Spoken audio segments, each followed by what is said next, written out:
Good afternoon, everyone. Thank you all for coming and being with us this afternoon and later in the evening. We are really excited. It's been weeks since we are getting ready for this panel discussion, and we are truly honored to have you, Tom, here with us. Those of you in the audience, you see the names and the titles, and it's your little job to find out who's who, because they are not sitting in that order, which would be impossible anyway. But I hope you just find out who's who in this panel discussion, which I'd like to start with a little history, because it's very nice to have you here in Budapest and have you here with us, Tom, this afternoon. And as it happens many times in arts and design, in culture, I would say, that behind things that we see, co-productions, corporations, there are hidden, intimate, personal stories that make them happen. So it's not just like this, that you get a renowned British designer sitting here with us. So can you just start by letting us know how it all started between the two of you?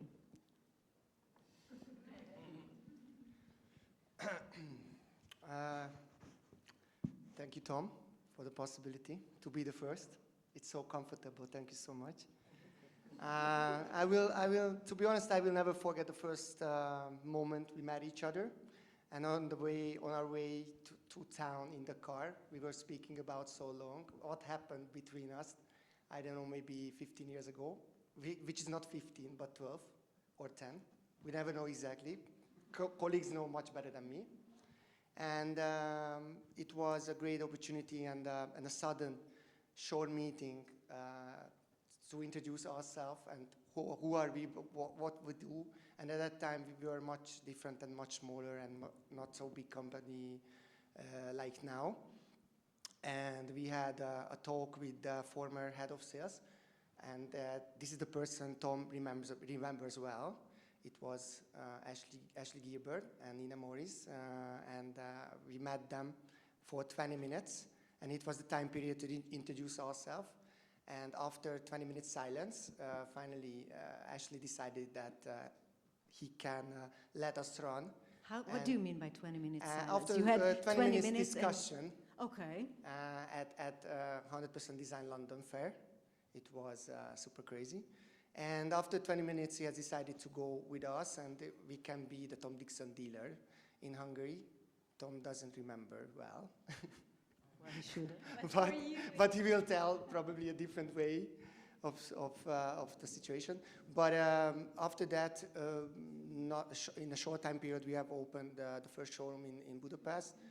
I don't know exactly when, and it was a great success at that time. So it was similar, sudden, and fast decision. What is your side of the story? Well, you know, okay, you know, when you go into business, people talk a lot about money, and you talk a lot about products, and you talk a lot about, you know, potential and globalization and, you know, where you're going to sell and everything. But in the end, it always depends on people, right? And what you notice as you get more experience in business is that actually none of it matters apart from the relationships. And if the relationships are good, the business is good. And what I remember is not so much the situation or the place or what we talked about, but it's the enthusiasm, right? And we've got one person here who's so passionate about design, about, you know, the context of brands in the world, and so convincing in his arguments. He's probably talked so much that the other guy couldn't say anything. But there's also a thing called silent negotiation, which people get trained on, right? Where if you're silent, then people offer you more and more. Do you know this thing of silent negotiation? It's taught in business school. And really? So, yeah, so maybe he was practicing that on you, and you're like, yeah, you can have a shop in Budapest, you can come over, and so, you know, and at the end it was like, yeah, okay, you can do that. But, you know, I think one thing also about, you know, product designers versus, say, fashion designers is that most product designers don't do the same. They work for brands, whereas in fashion it's very normal to be a brand kind of thing. So what that allows me to do is have a direct connection to the people that sell my stuff. So it's not like I'm designing for B&B Italia or Floss, and then Floss do the commerce. We do it just like you do it, which is we have our own shops in New York and London, and we do our own product development and our product. And so it's our responsibility also to sell the things as well. So having connections with the people, the best people that sell our stuff in the world is really important. So, I mean, I'm sorry, it's been 12 years basically, but it's nice to be back. Yeah. I remember it was a big thing when you opened the cafe, the whole idea that you can do these two things together. So it's gastronomy and it's also a shop for design. And your name was a big name by then too, and you're here again as a superstar designer, and we are opening a new showroom with you. So what would you say, what it takes that you can maintain being creative, interesting, fun, coming up with products and ideas people will like and want? And it's a question to all of you, which is the hardest part of your job. So one of the hardest part is to stay consistent in being interesting, being new, coming up with ideas. Like, I assume this is a big part of the job that all of you are doing in order to be this good and successful. Everyone who has a mic has a chance to answer. And now you get one. Well, yeah, I think it's a really difficult question, and obviously it's also a question that, you know, I ask from myself. And I think what I really try to do is to kind of stay, like, to avoid staying off like the trend roller coaster somehow, and distinct myself from it, and really, you know, try to remember my own like core values. Or even if I look at trends, then I think it's really important that I kind of look at it in a way that I translate it or distill it through or filter it through myself, and kind of, you know, build it into my work in that sense. So yeah, staying like true to your values, I think is really, really important. But I think firstly you have to know your values, and you always have to, or I think at least I always have to reevaluate them in a way. I have no idea what to say now. I think to make good work is all about consistency and continuously dig deeper and concentrate on the idea that you follow. And I just completely forgot what I wanted to say. But I think my work did not change at all in the last 10 years, maybe 15. So I agree totally with Sandra that following trends are not the good idea as a photographer or as an artist. Sometimes you are not the trendiest because of this, and sometimes you're not on the first row. But I think in long term, I just do the same thing what I've done 20 years ago, and after a while you start to have your own success and audience. So I think just hard work, that's what I can say. Patience also included in what you Oh, yeah. say. It's like you keep on to the same thing, and you wait until the audience gets it, and the audience builds around it. What would you say? Well, I have to agree and disagree. I mean, I think you're absolutely correct to say don't follow trends, but the difficulty, I think, for a lot of creatives is you're always wanting to change, right? So I think of people like, I don't know, David Bowie, right? It's like he wanted to change every 3 years, right? But everybody wanted him to still be Ziggy Stardust, right? So you've got this thing where you want to present your newness and the latest thing, and then the audience is wanting you to continue being what they loved about you in the first place, kind of thing. So not that I'm David Bowie, but I think everybody suffers from this thing, is that they really believe that they've got the next new fabulous idea, and then of course you build an infrastructure around your current or first success, right? So you get recognized for that, and people can't imagine you doing anything else, right? So, you know, the difficulty is timing it and being relevant whilst trying not to be fashionable or following the trend, so that you can still continue having a business that works, right? For the salespeople or people that want you to create more of the same because that's what they're accustomed to selling or accustomed to. And whenever you look at business just in general, you do have to imagine things that people are not already buying. So, you know, we work, you know, a lot. I think there's a distinction between photography and you know, definitely fashion and definitely product. They all work on different rhythms.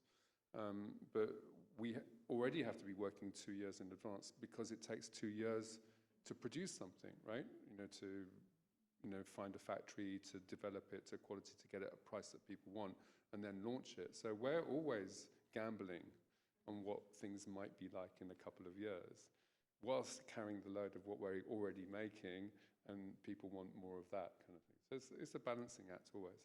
And then you get you might get a better nose at it, but it's all guesswork, you know, and pretty much gambling on ideas. I think design and fashion has much quicker turnouts, and the seasons are much faster. I think in general, in art, it's much slower and calmer, and yeah. How does it look like? Now I ask you from your university perspective. How do you teach these things, if it's doable at all to students?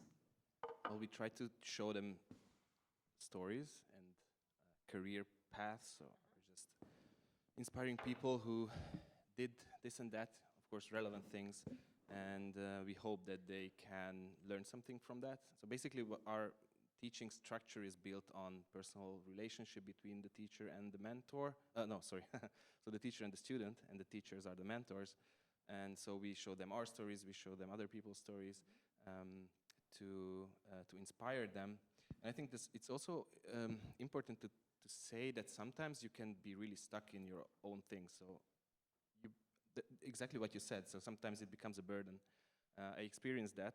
So then I basically left my company, my brand, and then joined the university to maybe show something to the students. And the one thing I learned by this transition is that by looking at neighboring areas or completely irrelevant areas can really be inspiring to you. And then Say something that is completely irrelevant or neighboring. Okay, for design, like nothing is irrelevant, but no, I mean but just to have an example. Like what's your logic? Instead of looking at products, I look at sculptures or paintings, or I read philosophical thoughts, papers, and think about, okay, what's my role as a designer, what's my role as an educator, and that can really put yourself and your activities into context, and it helps you remain relevant, which is also a really important thing. So if you stick to yourself on a philosophical basis, not on a visual, you can still show yourself as an integrative person, designer, but disconnect yourself from the trends, like the visual trends. Speaking about career paths, as you said, you show these to your students. What would you say, what helped you, or in what combination in building your careers to the point where you are now? Being very conscious on decisions, or thinking like, things will work out? What was it? How you did it? And I assume it's not one or the other, but like, what was the rhythm of these two? Instinctively being on this path, or having always points towards you guide the story? In my opinion, actually, from our point of view, there is always a need for a dreamer and a visionary, and there is always a need for a partner who is trying to realize these kind of dreams, upcoming dreams. So for us, it's a continuous, never-ending story, because the ideas are always coming, day by day, if I can say. And in our partnership, we're always finding a proper combination how to realize them. but there is always a need for dreams and visions. The question is how fast and how efficiently can you realize them? Because if you are a businessman, if you are building a quite big business, there is a need for background and stability and financial situations. So it's a little bit complicated. And I'm the dreamer, so for me it's definitely the biggest challenge, how to realize these visions and dreams. Calm you down. Yes, exactly. Yeah, I think you probably need like a good mix of archetypes in you when you build like such a business. But I think that I feel really lucky because I could also luckily be the dreamer, and then my husband is actually taking care of the business. And then obviously, but I still feel that I have like quite broad freedom in design.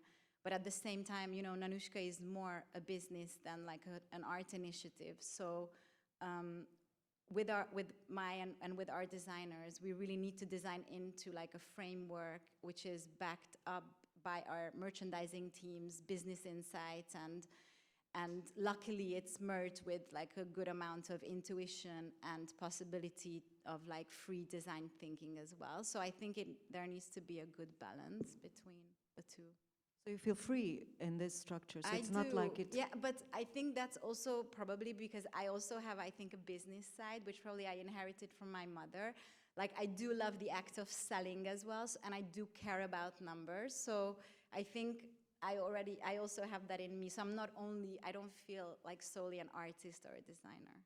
So I think that's why, maybe. I feel free. You don't feel? That's what you're saying? No, I don't feel that I'm solely an artist. Okay. Or yeah, I feel like I'm a mix.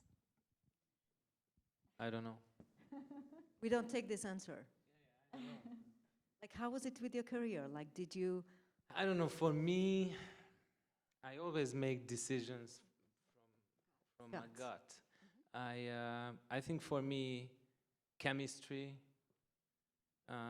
is more important. I'm a very emotional person. I prefer working with women than men. Why are you laughing? So for me, I think I'm not the one who can respond very interestingly to that question. I think I just made my decisions in the last 30 years of my career. I try to collect the right people around me and do my best. I don't make plans, and I just do it. You go with the flow. Oh yeah. Try. Yeah. What did you say? I said I envy you if you only go with the flow. I can't. He's an do that. artist, you know, this kind of people. Yeah, but I also have clients, and sometimes I have to work in studio. They ask me, they pay me, and I have to do something. So of course I need to handle these kind of things. But I'm not a big planner, and I don't have a business plan. And I studied photography here in Hungary in 1994. Then I left and I went to Milan for 8 years. And then from Milan we went to America for another 9 years. And I just went with the flow. I think I just tried to enjoy the new environment and meeting new people. And I'm working from here. Yeah, but if I might add, so going with the flow also needs consistency and belief. I think that's really important. Continuously going with the flow. Yeah, but Like, never give up. it's many people don't. They're not courageous enough to go with the flow. Not brave enough. So I think it's a good thing. Yeah, we're all different. This is my technique. With you, Tom, your career story speaks about many of the things are not plannable. Well, yes and no. I mean, you know, I'm now in an infrastructure where I'm owned by private equity, so you have to plan. You're forced to plan. You know, so, yes. But so it's very different from being an artist or owning your own, you know, your own company. You know, so this is not a very familiar state of being in product design, basically. And again, it's more normal in, I don't know, restaurants or fashion or the rest of it. But you know, my method is to try and remain naive. You know, if I knew what I know now when I started, I wouldn't have done it. It's too complicated, right? So you have to kind of retain a childlike enthusiasm for, you know, newness and keep your you know, keep fighting this closing down of your brain to being open to new inspirations, whilst balancing, I think, being stubborn, right? You know, you have to, you know, you have to continue on things to push them through all of the obstacles, right? I mean, you know, running a business is like, you know, tackling an obstacle course. There's always something, and last 3-4 years, there's been really quite a lot of stuff thrown at us, right? To make it almost impossible to do business, you know, from COVID to Brexit to, you know, container costs, you know, I could go on. And so you've got to have this kind of odd balance of characteristics that allow you to be open to newness, you know, learn from your mistakes, still make some mistakes, and then be stubborn, but at the same time realize when you're just being stubborn for the sake of it, rather than because it's because it was a good idea. You know, you need to know when to drop stuff as well. So there's a lot of different qualities, but you know, I share with you the origins of not having a plan at all. And it's quite odd being in a structure now, which is much more professionalized, with a CEO and a finance director and a marketing director and all these people telling you effectively, no, you can't be what you started off being. You know, you have to have a plan now. You know, it's quite odd being in that kind of, you know, kind of fenced infrastructure. But it's also such a strong and interesting part of your career that it didn't even start as a designer career. No, I still have trouble thinking of myself particularly as a designer. Sort of like I merged into a designer. I mean, I was always quite entrepreneurial. I mean, I can remember trying to sell stick insects. You all know what stick insects at school when I was... What's that? It's a little insect that you can breed at home from an egg, and it's a little tropical insect that looks like a leaf. Stick insect. Oh, yeah. What's that in Hungarian? Stick insects. Yeah. Insect. Actually, thought it's something with sex. And me too. No sex. I was not selling sex I at school. also thought that. Like I heard it sticking sacks, and I was like, this is what he sold in the school, like sticking sacks. Okay. Yes. Okay. Wow. I was very, very entrepreneurial at school, and I sold sex. You just pretend we speak English. So No, we have no idea what you're talking I'm blushing. What is a stick insect? Okay. When I was 6, I was trying to sell things already at school, but not sex. You were a merchant. Yeah, and then then it was the music business, which taught me a lot in the UK about just being in a position to you learn your own instruments, you make your own concerts, you make your own tunes, you invent it yourself. You don't go to school to do it. You don't get a certificate in music to be in a band, and then you press your own records and you make your own labels and you make your posters for the gig, and you go and find a place like this where you can play. And so it's a business, right, that you're creating yourself. You don't realize you're doing it. It's only when I look back that I realized that it was a business. And then you get sold to a record company that then professionalizes you and tries to sell your intellectual property. So it's actually kind of quite similar to what I did in design. Right? Sorry? You have to adapt to quite a lot of things. Yeah. But what I did then was, when I started making things, for fun, really I kind of had already this, I was able to get up on stage. Before I was very shy, but if you're in a band, you have to get on stage and you have to do this, right? So you're communicating. I already made posters. We thought of a name for a band, and so that was branding basically. And so communication, branding, creating your own intellectual property, all happened in the music business when I was 18, 19, 20. And then when design came along, or nightclubs, or whatever I did before, it was natural to me to be entrepreneurial like that and have a product that I'd invented myself. So I knew already that you didn't have to go to art school, sorry. I'm so sorry.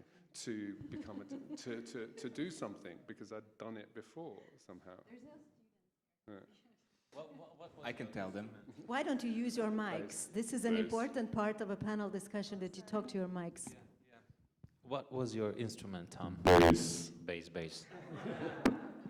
Yeah. So that's the one at the back, you know, not the one at the front.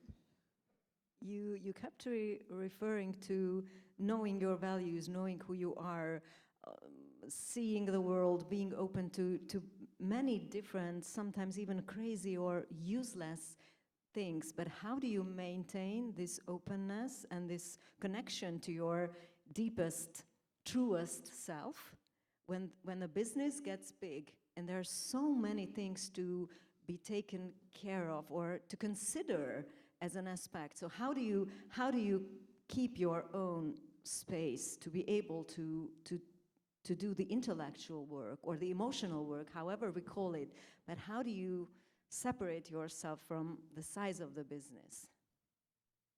Well, I don't know, for me, I think there is no other way. Like, I have to separate myself, otherwise I won't like what I'm doing, and then it won't be successful in the end of the day.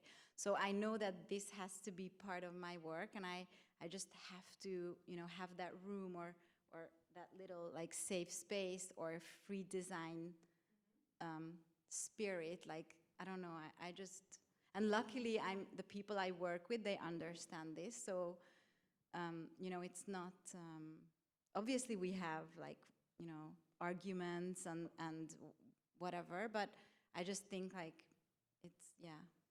But it's like you go for a walk, you travel on your own, you say Mondays are my days, or what is, how does it look like? How, like the process? Yeah, how do you, and it's a question to all of you, like, how do you keep your heads clean to be able to come up with something again and again and again and again?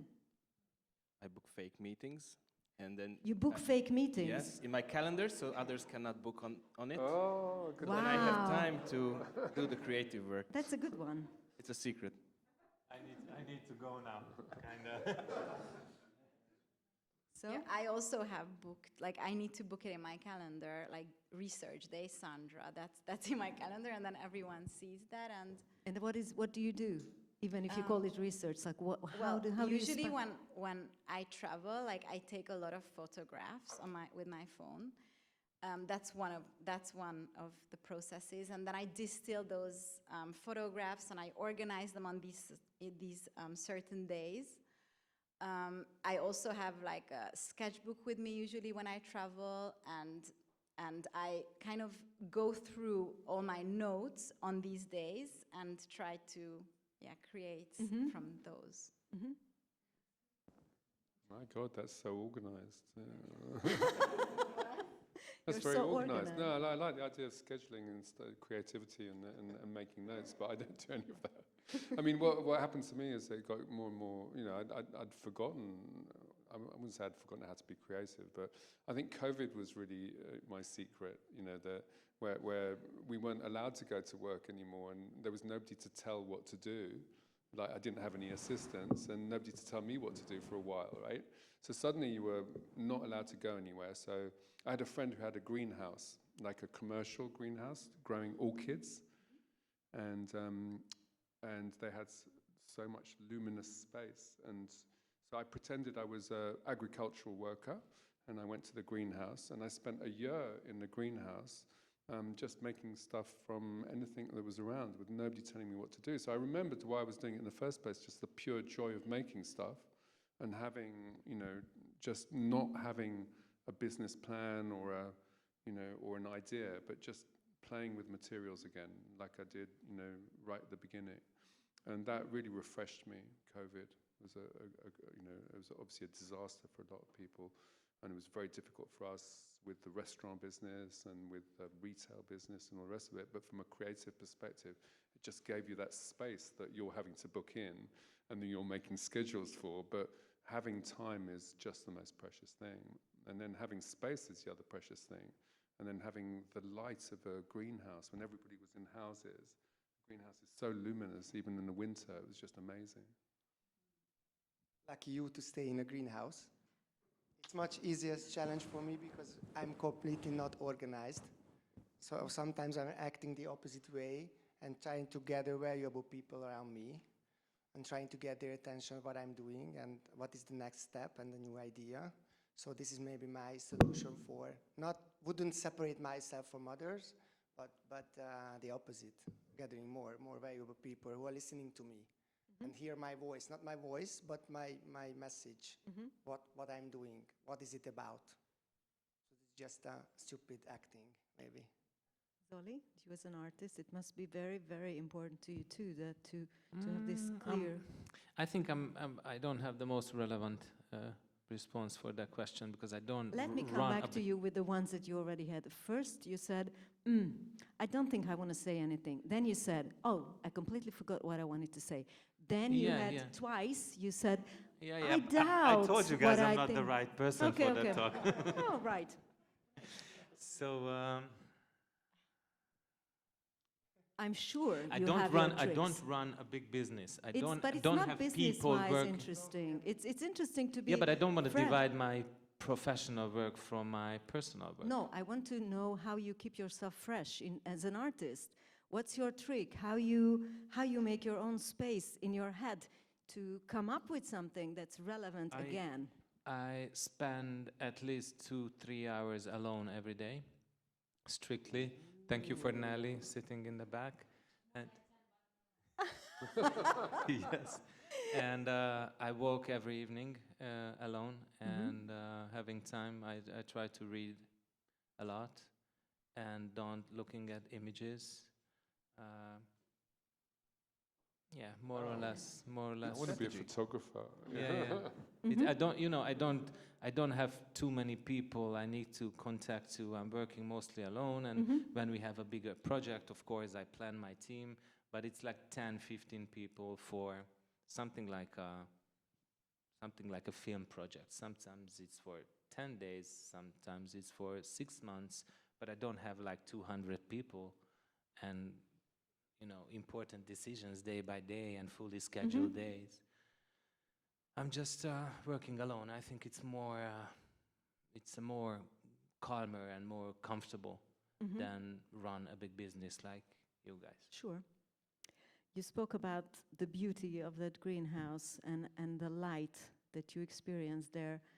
And since we are opening a showroom for lights tonight, I'm really curious about what you say, what light is, what qualities and abilities there is in light, and what it is that you learned about light throughout working around it or with it. So probably before, I don't know, Zoltán might say, it's not my take. That's the only question I can respond. I don't think I can say anything about it.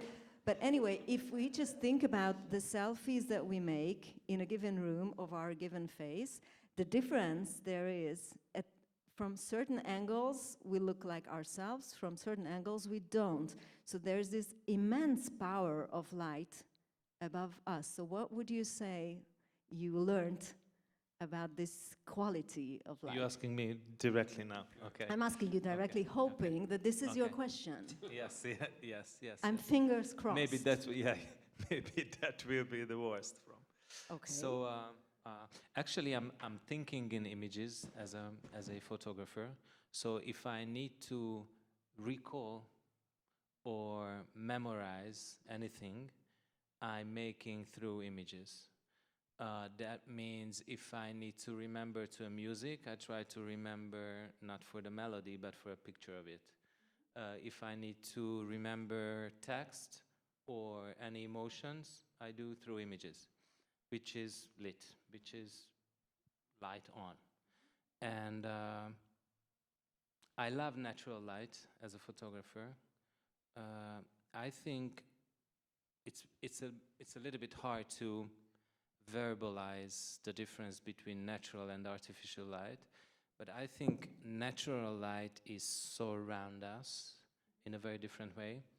I can make an example like if we have a lamp, we're taking a shower.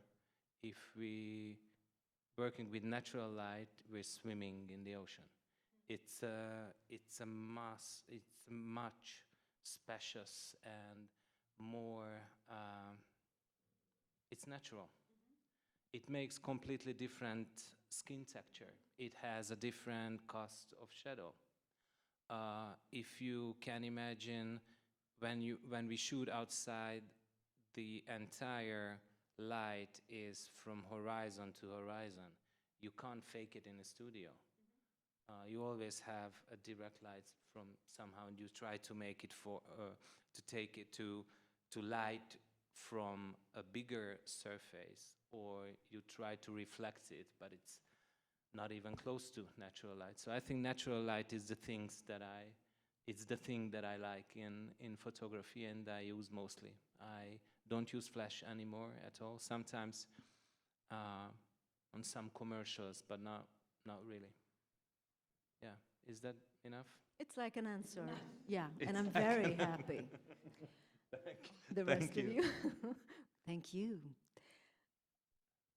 What's your take on light? Like when designing a space, it can make or break a space. So certain lights make you feel like, oh, I want to enter this room and stay here for the rest of my life. And the same room can feel so rigid and cold and unfriendly and unhuman if it's lit differently. That's true. Yeah. Well, I mean, you know, there's the complexities of designing lights, you know, multi-fold. You know, whatever happens in the main, you have to have a lamp that works in two different states, when it's off and when it's on. You know, so there's daylight when you have just an object, and then there's night when the thing is supposed to be illuminating. So that's already a bit of a constraint. But what's kind of exciting about it all is that it's a typology which is in full evolution right now. So, you know, I often used to think, oh, wouldn't it have been amazing to be a designer in the 60s when everything was different, like how people behaved and the materials that were available, or in the 20s, wouldn't it have been amazing to be a designer then with Bauhaus and the rest of it? But actually, we're in the middle of an amazing technological change, but particularly in illumination. So, you know, LEDs, which, you know, 10 years ago were the ugly light that nobody wanted, the expensive light, that why would we have that blue flickering light, is now the only light that we can use. But it allows you to kind of open up completely to make a 1,000 different possibilities that were never possible before, because it doesn't emit heat, kind of thing. And so lots of things that you even see in this room, like this line around the room, is something that would have been quite difficult to do or expensive to do before. So we're in the middle of an exciting moment in terms of technology, and even, you know, things like this are kind of, okay, so everybody has a portable light now, but with the battery technology as well as the LED technology, you're suddenly getting, you know, back to the future. I mean, we all used to walk around with lights 200 years ago, candles, right? And then suddenly we were attached to the wall with gas. And then we were attached to the ceiling and the wall with electricity, and we couldn't move lights around, but we can move lights around now because of LEDs. So it's an exciting typology which allows us now to, you know, to innovate again as designers rather than rehashing the same old things, because people's behaviors have changed as well. So portable lights have become popular because of COVID as well, because everybody suddenly had to have their restaurant outside, or they had to use their home in a different way. So society changes, and then technology changes, and then designers can work and innovate again, you know, rather than just rehashing the same things. It's kind of interesting here that even here you're getting this kind of odd combination of technical lighting and decorative lighting, and then, you know, architectural lighting as well. We have 8. But we're still not very beautiful in that selfie that you were talking about. I don't think that this is very effective lighting in the way that daylight would be. But so that's again something. Let's go to the greenhouse then. Yeah, the greenhouse was, you know, originally also where the first photographers worked, because it was the only place you could get enough light for the photographs. So often the first film studios were in greenhouses as well. So I think, you know, we've got a long way to go before we can be as good as natural light indoors. But then sometimes with all of this amazing technology and all this stuff, we're over-illuminating stuff. You know, we know the problem with night sky and how we can't see the stars anymore. Even in this place, I think it's probably overlit to be very attractive, and it's overly top-lit as well.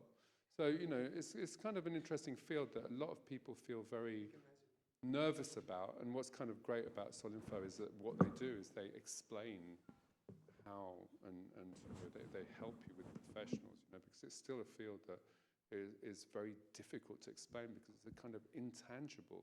We're making tangible objects, but the stuff that comes out of it is like perfume, or you know, you can't really describe it properly in words. You have to kind of stimulate Yeah, in if this. you need to light objects Yeah. or a human, it's a very different thing. Yeah. But I mean, I mean, we could talk about this for another hour. So we could Day, be careful a about week. time. Do we need a better promotion than him? I mean, we would be the lighting professional company here, but and without repeating myself, when we were running through the questions in the launch area, we were talking about it already. But I would separate light and lighting from each other, without playing scientist here. This is just the fact that light is always everywhere with you in the nature and with your everyday life. But lighting is an expertise. Actually, my partner is a lighting designer. He knows exactly how to measure the optimal lighting here and how to come out with the most efficient lighting solution.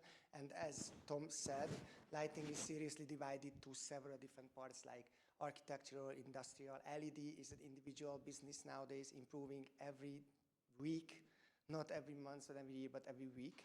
And you have to follow the technology because technology gives you the opportunity to come out with the optimal lighting solution and see the colors, the finishes, the textures in a proper way. Not only seeing them in a natural light, but as an artist and a photographer, it's obviously different. Speaking about colors, when you do design, how, under what lights you make decisions on colors? It's totally different in the fitting room than when you walk on the street. Yeah, I usually turn off the artificial lights when There you go. yeah, whenever we do a fitting, and it's obviously when it's not night outside, but yeah, we try to organize it around the sun in a way. And also, yeah, when I have to approve colors or choose colors, it's the same. Natural light. Only one more. Mhm. The question is how you can bring the natural light into your house. And this is technology. You can open the window or whatever, but technology makes it possible to create the natural light atmosphere in your own environment, and this is important to know. This is science a little bit. I know I'm not an architect, but when I have the chance to dream about spaces, then like an atrium is always like something I would definitely want anywhere, in a studio or in my house or where I live, obviously, and I don't have one, but I would love one. You are more than welcome for a free consultation. Yeah, and there is a kind of spiritual connection with the outside and the inside that you see the sky. It's kind of organic, not. Yeah, probably that's true. Yeah, I know you. Speaking about technology, there was one topic on which we already had a pre roundtable, and this is the AI doing what in your businesses, and what's your take on that side of the future? You don't have to. This is a question you are allowed not to answer. But the rest of the panelists, what's your take on how will that change? I'm going to be really short. It's tough because I'm not. I have no clue about AI. What we can discover more and more, AI is more and more often being used by architects and designers because this is also the part of the technological improvement. But how is it working? How can be used in an efficient way? It's a very, very good question. It's probably, I would like to join to him in this question because no clue about AI. Well, I'm really fascinated by the whole, question of AI and what it's going to mean in the future.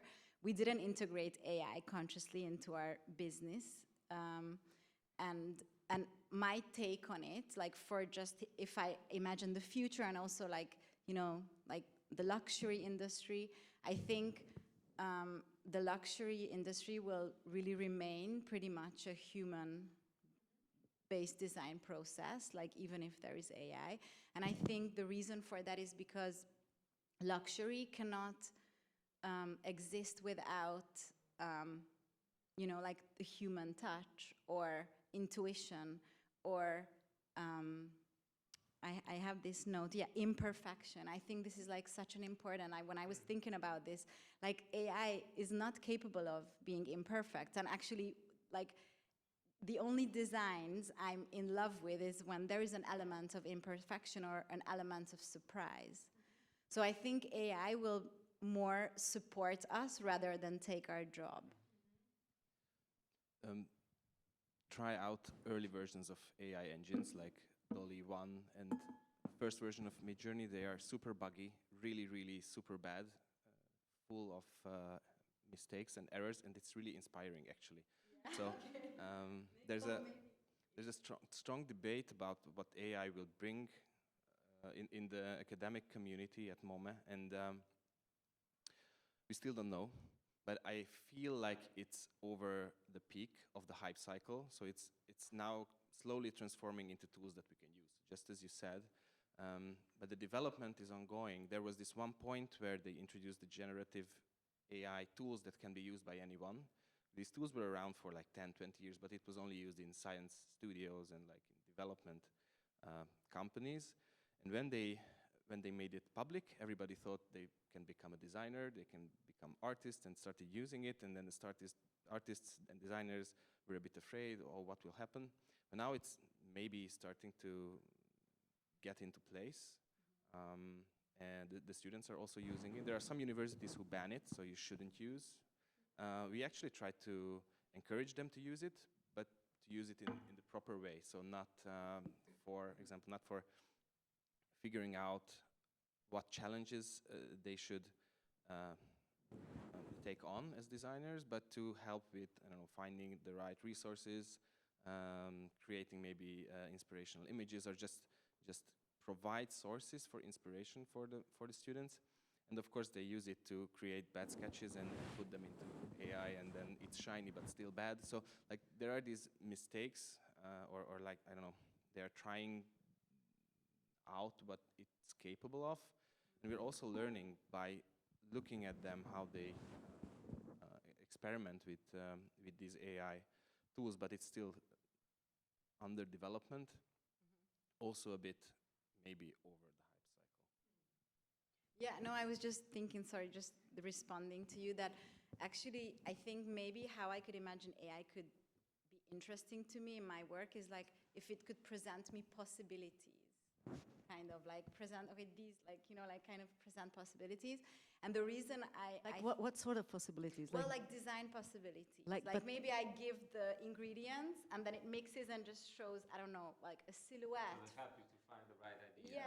Or present like possibilities, and maybe there is. And the reason I think that it might be interesting is because a lot of times what happened is, like, let's say we launch a prototype or a color or a fabric, and it arrives in a long color, and it arrives in a wrong color. Maybe this happened to you before, Tom.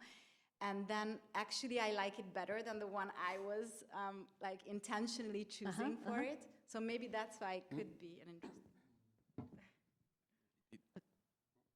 So it can actually provide options, but typically it's really biased and really stereotypical. So like if you ask everyone here or everyone in the world how they would do it, and it just creates the average and makes some, you know, like 5% change here and there, and then you will get a really, really nothing special result. Well, I mean, I think you're wrong. I mean, it's a terrifying speed and rate of change. I don't think it's peaked at all. You know, the chip technology is you know, really transformational at the moment, and we're already all using it without even realizing it. You know, all of the algorithms are being powered by it. Warfare is being powered by it. Crime is being transformed by it, and we have to have an attitude towards it. My big difficulty is getting the kids in the studio to understand that if they don't use it, then they won't have a job soon, right?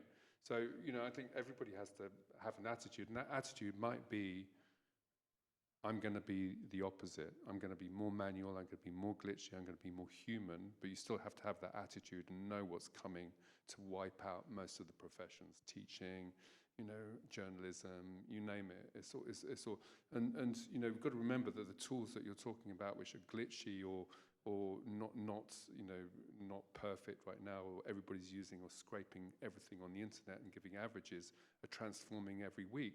I mean, I was talking at a conference in China, which was a design conference. I was booked to talk 10,000 people. It was terrifying. And then, you know, 2 weeks before, they said, oh, well, it's now an AI conference. And I was like, oh. So I was the only person on the panel that was a designer, like a manual designer, and everybody else was from tech. And of course, they showed a lot of stuff which was really ugly, fashion, you know, which was really so piss poor because it was just scraping up the whole of the internet and just regurgitating stuff you already knew. But what I realized was that anything that I was going to say about AI was going to be out of date by the time I said it. You know, so the speed at which it's changing and the things that we're not happy with on AI are being worked on right now. And within 2 weeks, they'll be able to do products better than, you know, if you try and do a Tom Dixon lamp in fact, one of the journalists that interviewed me today had done it, and she showed me a lamp that he designed in my voice. And it was, you know, it was just a really nasty version of all of the stuff that I've made. But what people are doing now, and I did do a magazine editorship, like guest editorship for Grazia in Italy last month. And I chose AI because I wanted to learn about it. So I interviewed Norma Kamali, who's a 1970s designer in New York, who's probably 80, and she's grabbed AI, and she's training her own model so that when she dies, Norma Kamali will continue, but with her own intellectual property underpinning it. So it's her model, so it's no longer scraping the whole of the internet. It's being trained on her imagery from the 1970s all the way up to now. And then we'll start doing things in her style as she prompts it to do, you know, Norma Kamali plus jungle or whatever it is that she wants to do. So it's her DNA in the model to give her everlasting life, which then becomes a problem for young upcoming designers that you know, need to find a space. You know, so you've got this person who's already 80 who's going to then, you know, live till she's 150 or 200 through AI, leaving less space for young creatives to do the thing. So anyway, I'm a big, you know, fan and a big kind of nervous person about AI, but I think, you know, to ignore it is just really, you know, really not an option. I think there'll always be space for human, you know, proper humanity in there, but we have to be very careful that it doesn't wipe out the best parts of, you know, what we're able to do ourselves, you know, just by being faster and by being more precise when it needs to be, or just scooping up everything in its kind of terrifying jaws. You know, it's coming really quickly. Yeah. Thank you for this round on technology, and I really would like to finish the panel with a much more human touch. And I know it's very early to speak about legacy with your brands and with your work and with your life. Still, I'd like to know, what would you say is a core value of how you work, even how you live? What is your own core human value through which you do your job? You do design. What's in your head when you think about, I'm doing this way because I'm a person like this? What would you say? I know it's a hard and deep question, but I'm curious. I think I'm too passionate for this to give you a direct answer now. But passionate is already an answer. Yeah, well, probably that's my answer. You have to stay passionate, and you have to enjoy what you do, and you have to maintain this feeling somehow. The legacy, we have a kind of legacy because we are quite old. We are more than 30 years old company now. Difficult, very difficult. Zoltán, can you help me? He always does.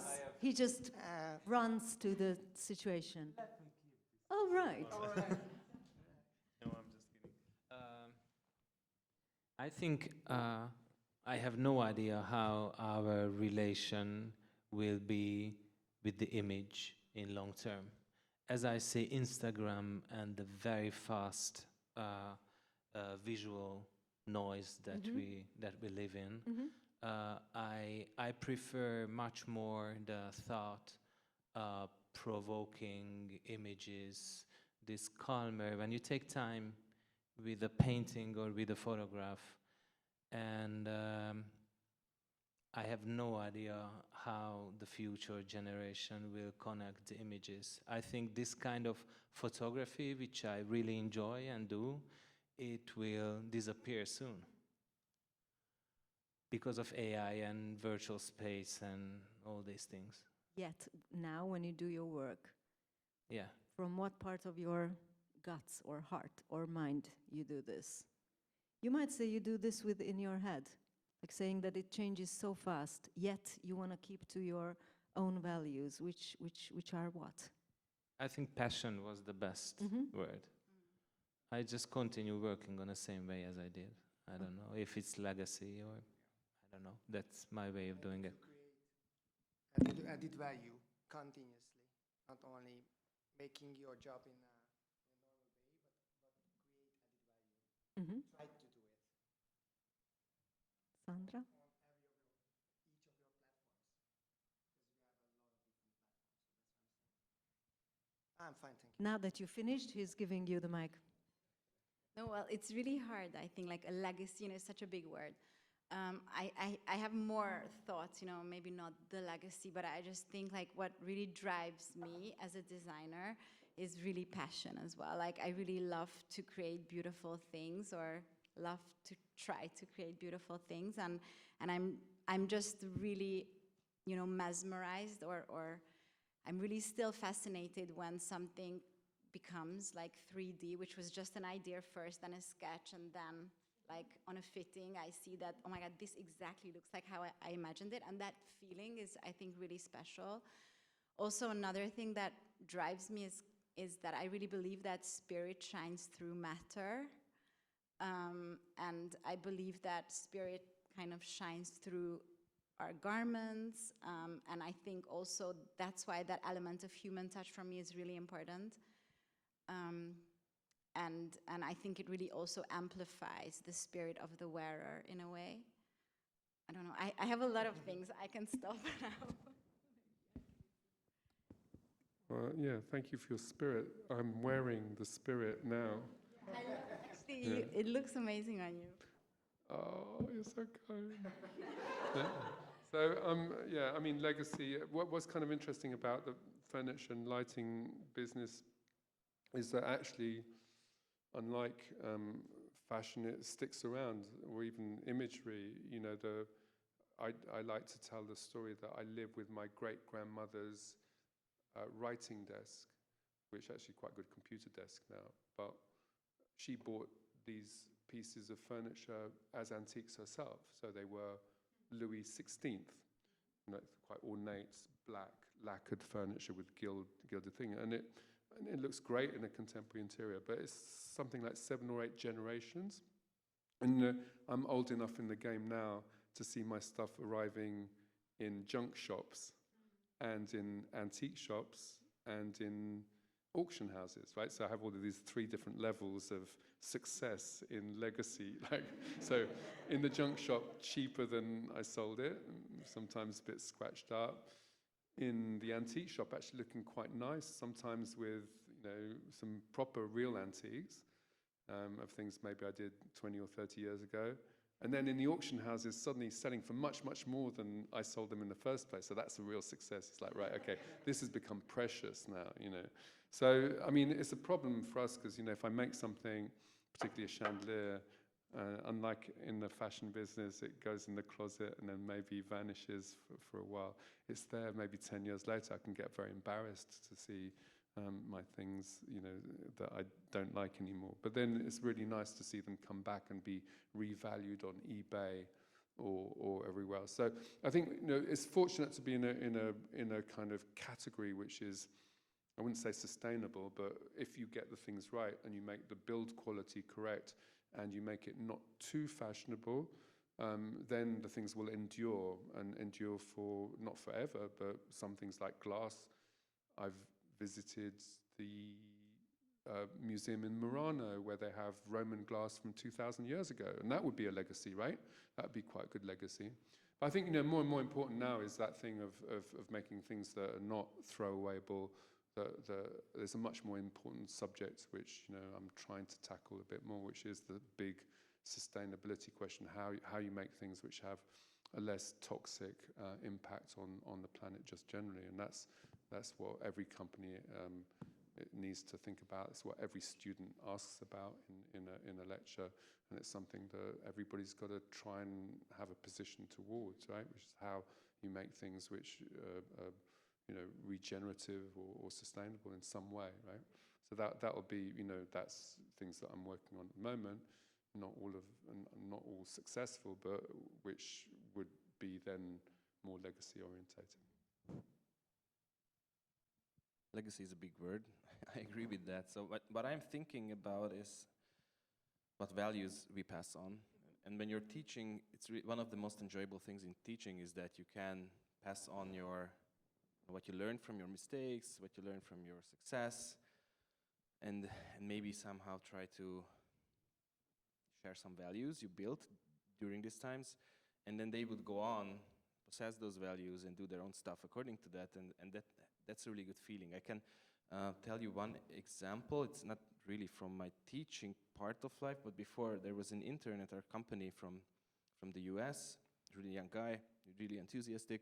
He wanted to be a designer, and I talked a lot with him about the company and how I built the company and stuff like that. And then he went back to the US, graduated, and he was inspired enough to start his own business. He moved to Florida and started a business, and it's prospering. So it's really good to see, even though I'm not involved at all. We sometimes talk, and then he says it was a really useful experience for him. So such moments, I think, are nice and can build a community overall. It might not be legacy, but it's a positive effect, and that's what I really enjoy in teaching and being with younger professionals. When we started, we spoke a bit about when you do something that's really strong and cool and desirable, then your audience tries to push you to repeat that, and you just want to go on. You want to do new things. And it reminded me of F. Scott Fitzgerald when he wrote The Great Gatsby, and it was a huge success. Years later, editors from Vanity Fair and other such magazine kept calling him saying, please write something for us. And then he was so happy that they are interested in his work, and then they always added, can it be a little bit Great Gatsby-like? And he was like super full of that thing. It just wanted to share that it happens to everyone, even such big guys as F. Scott Fitzgerald.